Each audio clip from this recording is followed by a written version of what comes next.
consuelo en su plenitud. Romanos capítulo 1, versos 1 al 17, vamos a leer para tener la predicación de la palabra del Señor. El tema que he querido compartir hoy es el poder del Evangelio. El poder del Evangelio. Es un tema, hermanos, que me gusta mucho predicar porque nos ayuda a entender qué es el Evangelio. Si alguien le pregunta a usted y le dice, para usted, ¿qué es el Evangelio?, ¿cuál sería la respuesta que saldría de su boca? Porque a veces nosotros no podemos entender bien qué es el Evangelio. Pero el Señor nos instruye acá y nos habla, especialmente en los versos 16 y 17, que es donde vamos a tener basado el sermón de esta tarde. Lo leemos y dice: Pablo, siervo de Jesucristo, llamado a ser apóstol, apartado para el Evangelio de Dios, que él había prometido antes por sus profetas en las Santas Escrituras, acerca de su Hijo, nuestro Señor Jesucristo, que era del linaje de David según la carne, que fue declarado Hijo de Dios con poder, según el Espíritu de santidad, por la resurrección entre los muertos, y por quien recibimos la gracia, el apostolado para la obediencia a la fe en todas las naciones por amor de su nombre, entre los cuales estáis también vosotros, llamados a ser de Jesucristo, a todos los que estáis en Roma, amados de Dios, llamados a ser santos. Gracia y paz a vosotros, de Dios nuestro Padre y del Señor Jesucristo. Primeramente doy gracias a mi Dios mediante Jesucristo con respecto a todos vosotros, de que vuestra fe se divulga por todo el mundo, porque testigo me es Dios, a quien sirvo en mi espíritu, en el Evangelio de su Hijo, de que sin cesar hago mención de vosotros siempre en mis oraciones, rogando que de alguna manera tenga al fin, por la voluntad de Dios, un próspero viaje para ir a vosotros, porque deseo veros para comunicaros algún don espiritual, a fin de que seáis confirmados. Esto es, para ser mutuamente confortados por la fe que nos es común a vosotros y a mí. Pero no quiero, hermanos, que ignoréis que muchas veces me he propuesto ir a vosotros, pero hasta ahora he sido estorbado, para tener también entre vosotros algún fruto, como entre los demás gentiles, a griegos y a no griegos, a sabios y a no sabios, soy deudor. Así que en cuanto a mí, pronto estoy a anunciaros el Evangelio, también a vosotros que estáis en Roma. Porque no me avergüenzo del Evangelio, porque es poder de Dios para salvación a todo aquel que cree, al judío primeramente y también al griego. Porque en el Evangelio la justicia de Dios se revela por fe y para fe, como está escrito: mas el justo por la fe vivirá. Puede sentarse, hermano.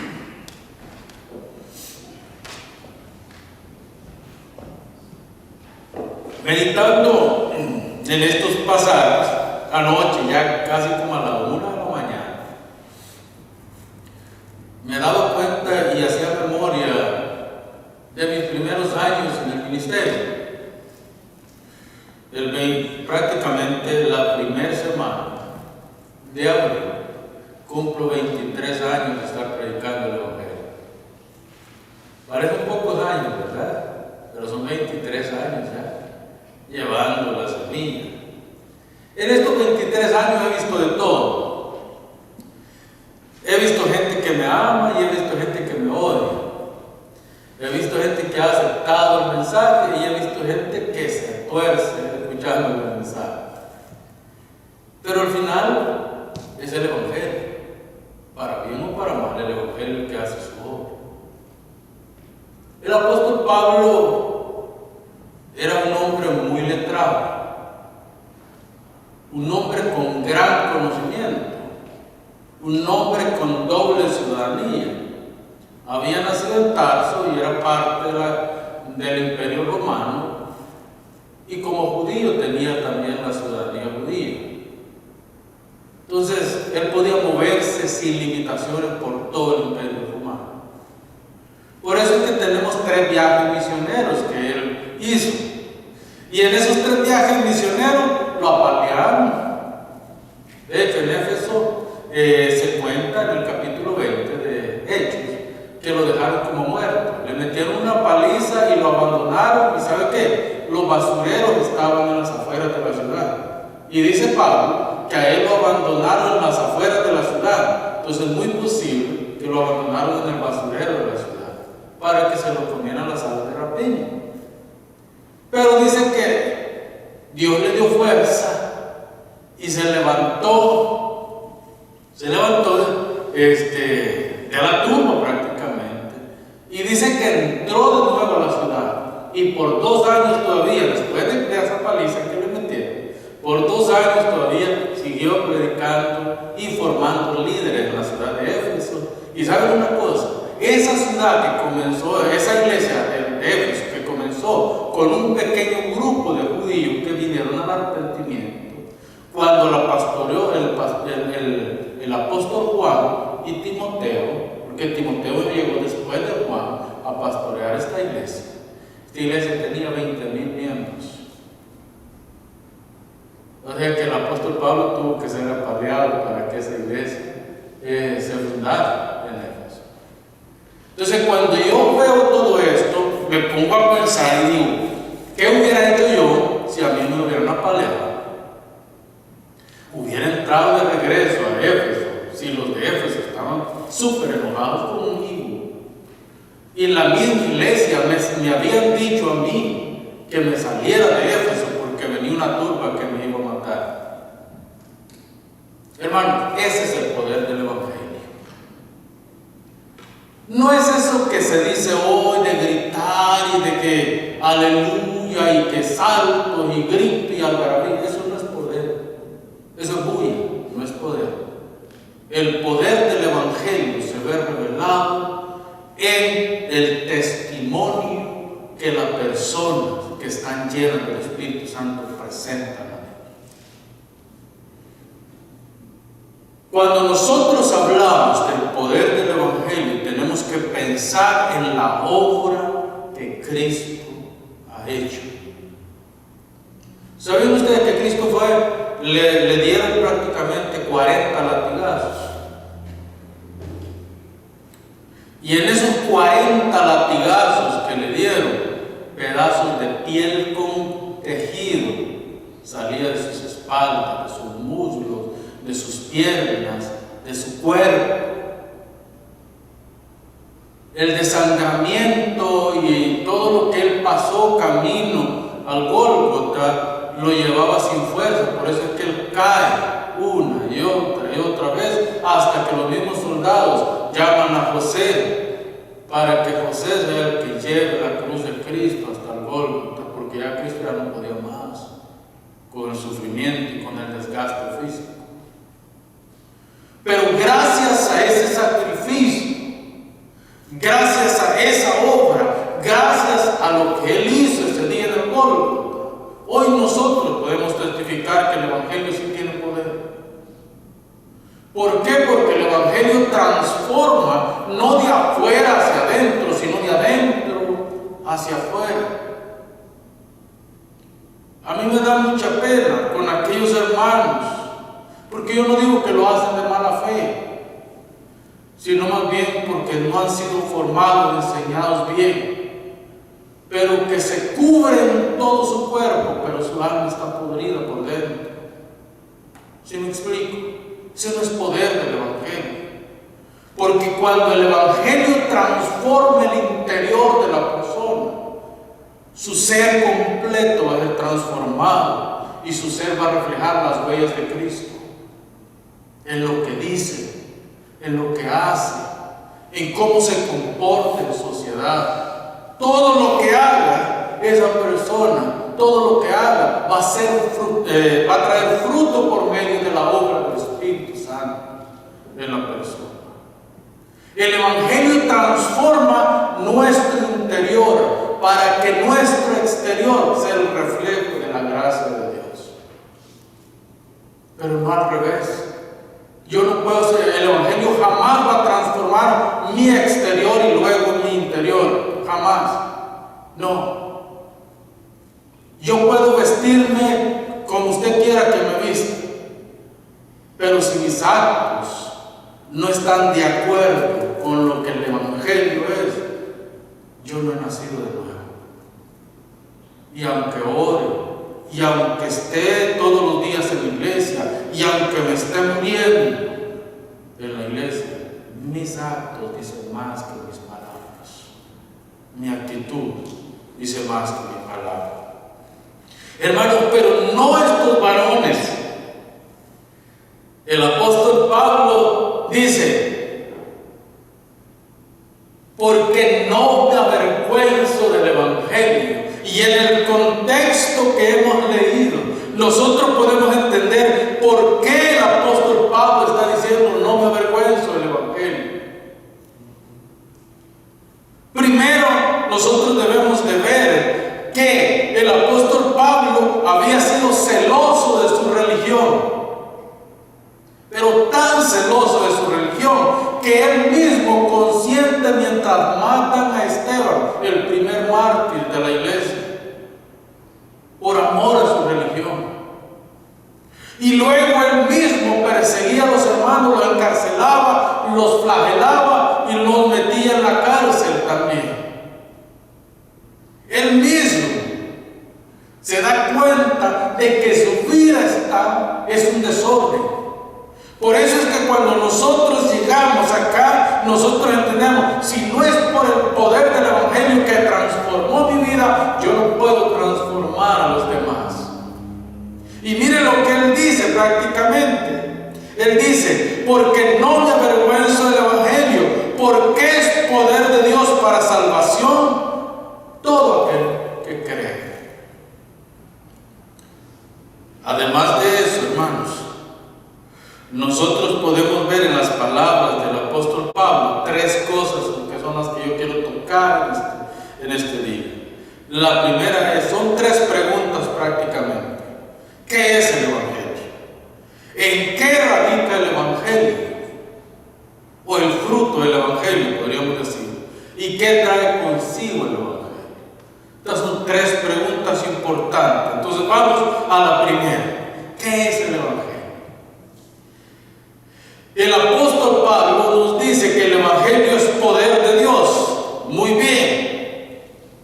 Pero ¿en qué radica este poder?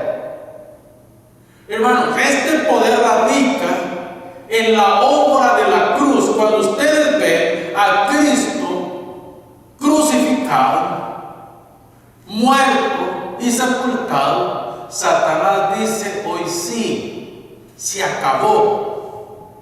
Este Jesús que dice ser el Hijo de Dios, hoy está muerto. De ahí nadie lo levanta.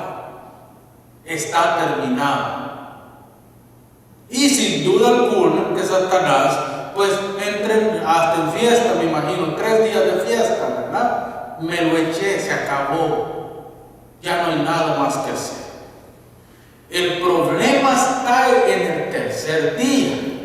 El problema para Satanás. Porque en el tercer día Cristo se levanta con poder y con gloria. Y en ese poder y en esa gloria se cumple la profecía de Génesis 3:15, donde prácticamente el Dios le hace promesa a la mujer y le dice: de tu simiente, no de Adán, de la simiente de la mujer, vendrá el que hará pedazos la cabeza de la serpiente. Esto es Satanás. Entonces, él dice: de esa simiente prácticamente se levantará de la podredumbre de la muerte, se levantará el que destrozará la cabeza de la serpiente y la reducirá a casi nada. No le podemos quitar todo el poder a Satanás, porque Satanás todavía tiene cierto poder sobre la humanidad, no sobre la iglesia. Y es aquí donde choca la doctrina bíblica y la doctrina antibíblica, porque la doctrina antibíblica le da poder al hombre dice, no, el hombre no tiene poder, Satanás no tiene poder. El que tiene todo el poder y la autoridad, las llaves del Hades, del infierno y de todo lo que usted quiera, es Cristo Jesús. Él es el que tiene las llaves de la vida y de la muerte. Satanás no puede matar a nadie. Satanás no puede quitarle nada a nadie. Es Cristo el que se lo quita. Puede utilizar al diablo, sí. Puede utilizar a los demonios también. Porque Dios usa a quien quiere, como Él quiere, para cumplir su propósito. La doctrina antibíblica dice, no, yo tengo poder para reclamarle a Satanás y atar a Satanás. Nosotros no tenemos poder para atar al diablo. El único que tiene el poder para atar al diablo, de hecho lo tiene atado, se llama Jesucristo. Y nosotros podemos orar a Él y decirle, el enemigo me está acusando, el enemigo me quiere destruir, ven en mi auxilio. Y entonces Cristo se levanta a nuestro favor y pelea la batalla por nosotros. Pero nosotros, separados de Cristo, somos nada. Separados de Cristo. Entonces volvemos a la pregunta, ¿qué es el Evangelio? El Evangelio, hermanos, es poder para transformar. El Evangelio se refleja a través de la gracia y bondad de Dios, pero también se revela a través de la justicia de Dios. En otras palabras, la gracia de Dios se ve revelada cuando llama a pecadores al arrepentimiento, pero la justicia de Dios se ve revelada cuando deja morir o irse al infierno a personas sin aceptar el Evangelio. La pregunta es, ¿en qué lado estamos? Fíjese bien, en el caso de los hijos de Dios, son perdonados por Cristo. Y este es un concepto muy importante, hermanos, porque nosotros creemos que somos salvos por la fe, pero en realidad eso no es así.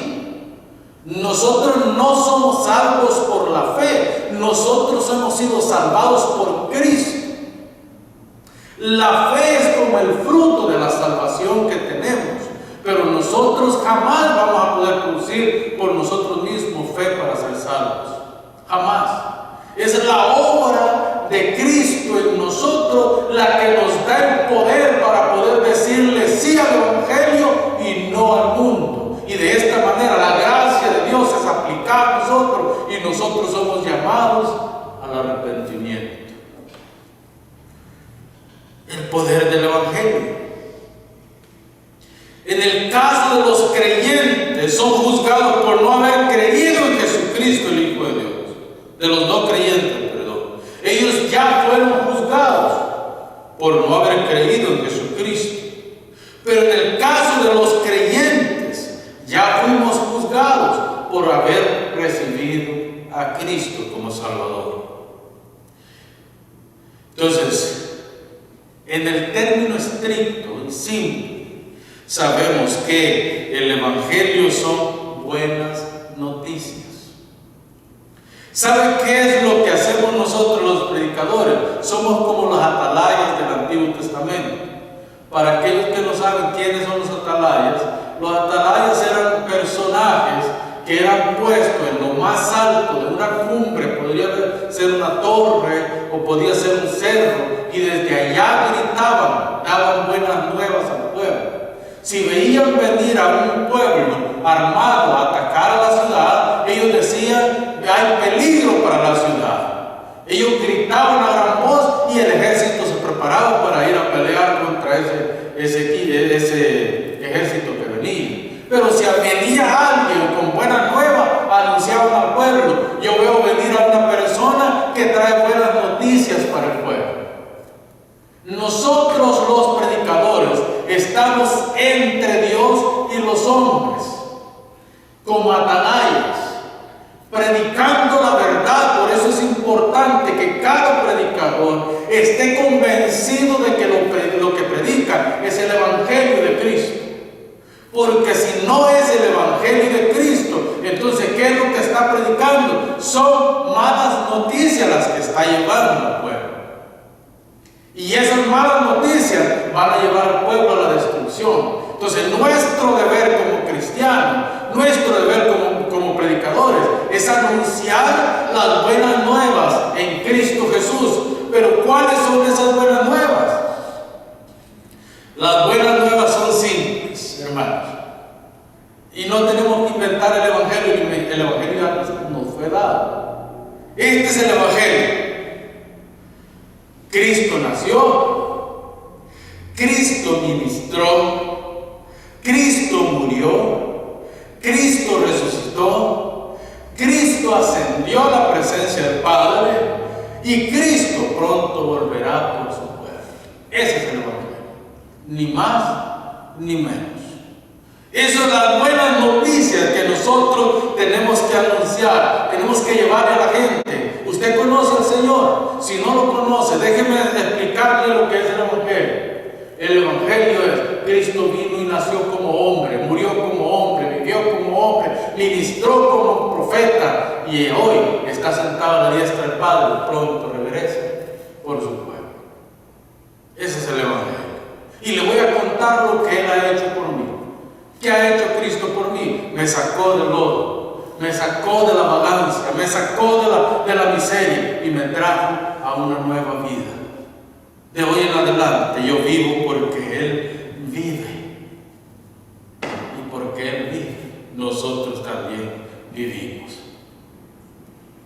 Hermanos, pensando en todo esto, podemos asegurar que el Evangelio no es religión.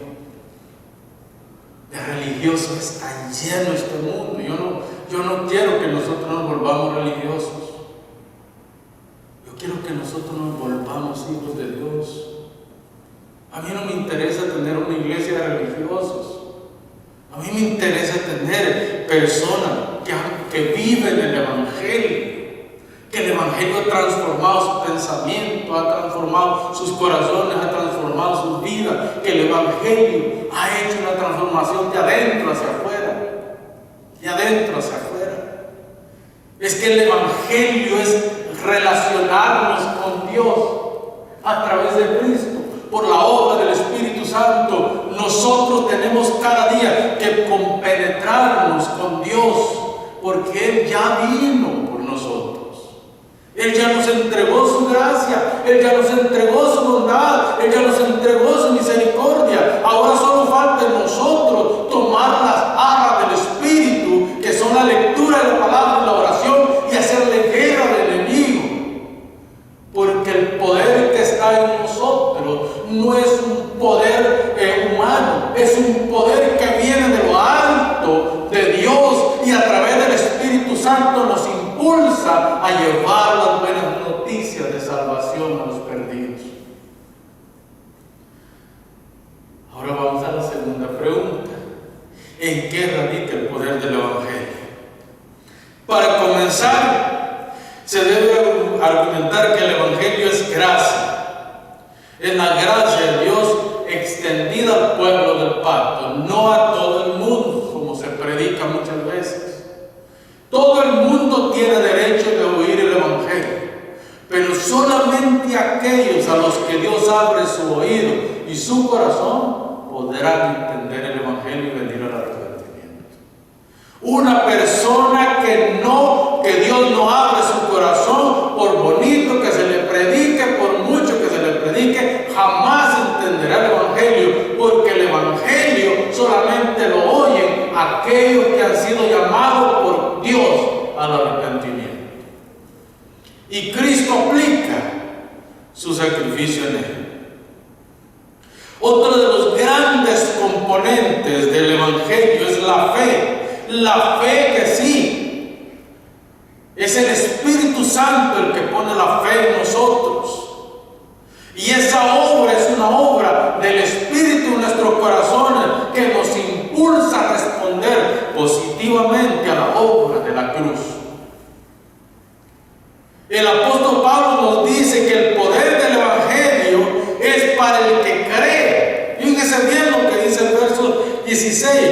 porque no me avergüenzo del Evangelio, porque es poder de Dios para salvación. ¿Para quién? Dios nos ha salvado, nos ha separado para sí, pero también nos ha dado el fruto de la fe, del arrepentimiento. ¿Para qué? Para que nosotros podamos accionar en fe a la obra que Él nos ha llamado a hacer. Por eso dice, para todo aquel que cree. Cuando Él dice, para todo aquel que cree, Él está separando a los que no creen de los que creen. Porque la obra de Dios solamente se va a hacer efectiva en aquellos que el Padre ha elegido para salvación desde antes de la fundación del mundo. Los que el Padre no eligió para salvación, desafortunadamente jamás podrán ver el Evangelio. Jamás. Lo podrán oír, pero jamás lo podrán ver, porque ellos no verán a Cristo en su gracia, sino en su juicio eterno. Hermanos, ¿qué es lo que dice Juan capítulo 1, versos 11 y 12? Y este pasaje es muy importante para lo que estamos diciendo.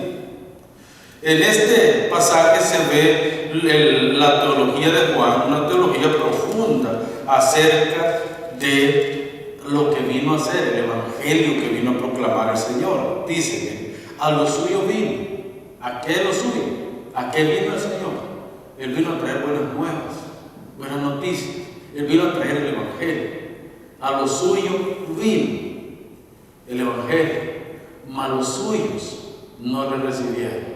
El pueblo judío no le recibió y todavía no le recibe. Solamente aquellos que Dios ha abierto el corazón para arrepentimiento le reciben, pero la mayoría de la nación judía no le recibieron, ni le reciben todavía. Mas a los que lo recibieron, ¿quiénes son los que le recibieron? Nosotros, los que no teníamos parte en el antiguo pacto, ahora, mas a los que le recibieron, les dio potestad de ser llamados hijos de Dios. En Él nosotros hemos sido llamados hijos de Dios. En Él. Esta es la gracia, este es lo bonito del Evangelio. Pero Juan nos asegura que estos que reciben el Evangelio no son engendrados de carne. Fíjense, esto es importante, hermanos. El verso 13, ve el verso 13 de Juan capítulo 1. Los cuales no son engendrados de sangre, ni de voluntad de carne, ni de voluntad de varón, sino de ¿quién? De Dios. De Dios. Él es el que pone en nosotros el querer como el hacer por su santa y perfecta voluntad. Yo le quiero preguntar algo en esta tarde. ¿A dónde le gustaría estar en este momento? ¿En casa, en un mall, en algún lugar, menos en la iglesia, ¿verdad? ¿Por qué estamos aquí? Estamos aquí por gratitud y porque Dios pone en nuestro corazón el estar aquí. No es porque en realidad queramos estar aquí, pero Él ha puesto en nosotros el estar aquí. Porque para Dios, hermanos, y por Él son hechos herederos con Cristo las promesas de Dios Padre. Así que todo aquel que ha sido hecho, que todos los que han sido hechos hijos de Dios por la obra de Cristo, ya no hacen su voluntad, sino que hacen la voluntad del que los llamó. Esto me lleva a la tercera pregunta. ¿Qué trae consigo el Evangelio? Vamos a hacer alguna aplicación de esto. El Evangelio trae consigo vida, esperanza y una oportunidad para crecer cada día en la obra de Cristo. Ser lleno del Espíritu. Cuando yo digo ser lleno del Espíritu, ¿qué es lo primero que viene a su mente? Hablar en otras lenguas, fanfarronear de que estamos superándonos. ¿Qué es lo primero que viene? Porque ser lleno del Espíritu significa ser llenos de Dios. Y Dios nos da su Espíritu, como este vaso, ¿verdad? Voy a ponerlo hasta acá, luego hasta acá, luego hasta acá y luego hasta acá. No. Dios nos llena. El día que confesamos a Cristo como Salvador, Dios llena ese vaso completamente con la obra del Espíritu.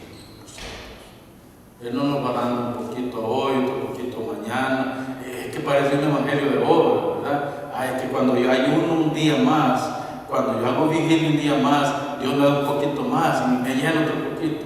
Eso no es evangelio.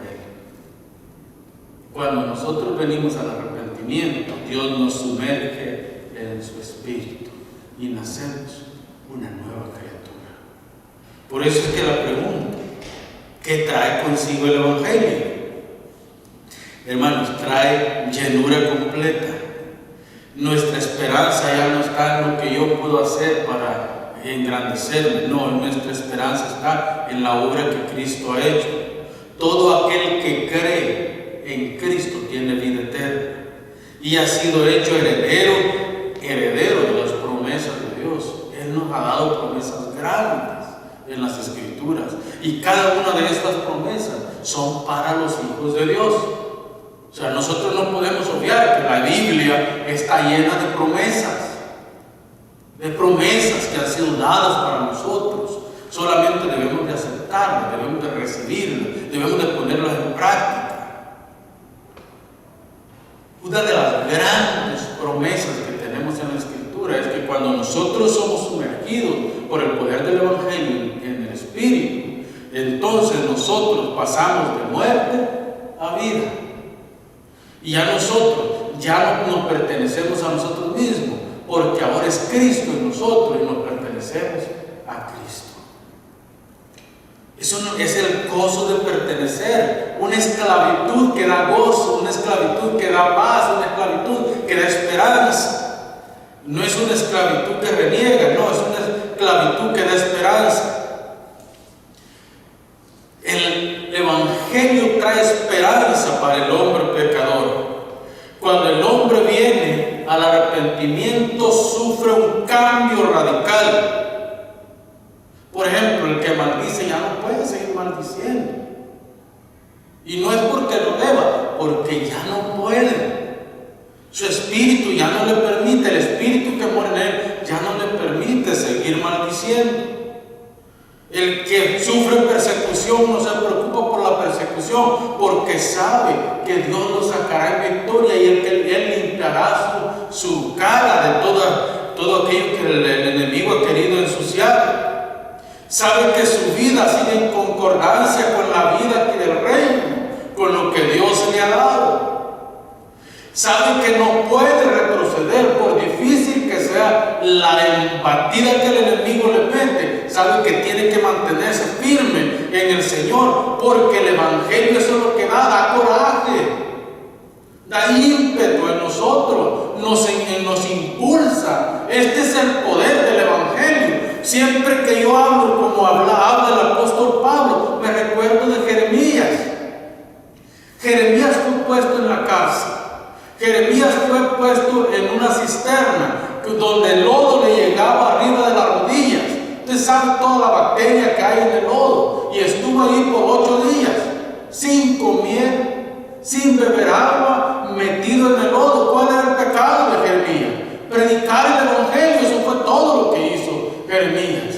Y él está metido en la cisterna. Y cuando sale dice: se acabó, Dios, yo no quiero más. Se acabó, hasta aquí llego yo.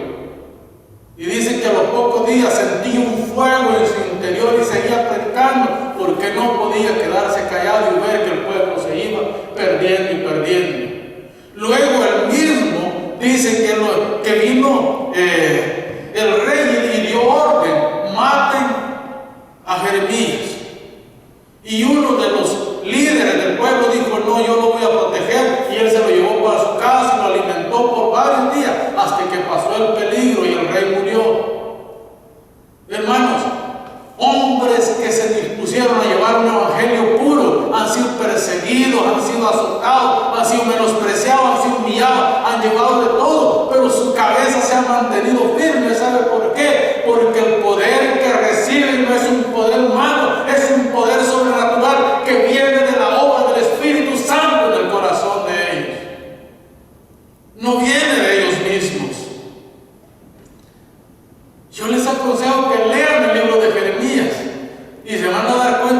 No, lloró Jeremías, por eso es que tiene 5 capítulos que llaman Lamentaciones. Y estas son todas las chilladas que me pegó Jeremías. Ahí están registradas todas las lloradas que se pegó en eso. Y él decía, hombre, imagínese usted que Dios le dice, ni te cases ni tengas hijos, porque yo te he escogido para que sufras. El pobrecito ya venía con un trabajo difícil para hacer, ¿verdad? Desde que nació. Y él dice, y yo en mi juventud y veía que otros, mis compañeros casándose y yo sin poder casar. Eso es lo que tenía que hacer. Cuando los babilonios entran a Jerusalén y se llevan cautivos los últimos, Jeremías está con ellos y el príncipe de Babilonia le dice, Jeremías, vente con nosotros y te protegeremos y te pondremos en un lugar alto en el palacio del rey. Jeremías, me imagino yo, la Biblia no lo dice, pero yo hago como una imagen en mi mente. Jeremías ve al grupo que estaba quedando en Jerusalén y ve al rey y toda la opulencia que iba a tener, porque le iban a vestir de príncipe. Y él dice, yo soy pastor, yo me voy a ir con este grupo. Ellos me necesitan más que estos. ¿Se dan cuenta de lo que es el Evangelio? Ahora la pregunta es, ¿necesitamos poder o no necesitamos poder para aguantar todas las cosas que vienen encima? Claro que necesitamos poder. Sin la obra de Dios en nuestro corazón, nosotros no podemos hacer esto. Esto que nosotros hacemos, bajo todo el menosprecio, bajo toda la humillación, bajo todas las calumnias, bajo todo lo que el mundo nos lanza todos los días, no lo hacemos por nuestra propia fuerza.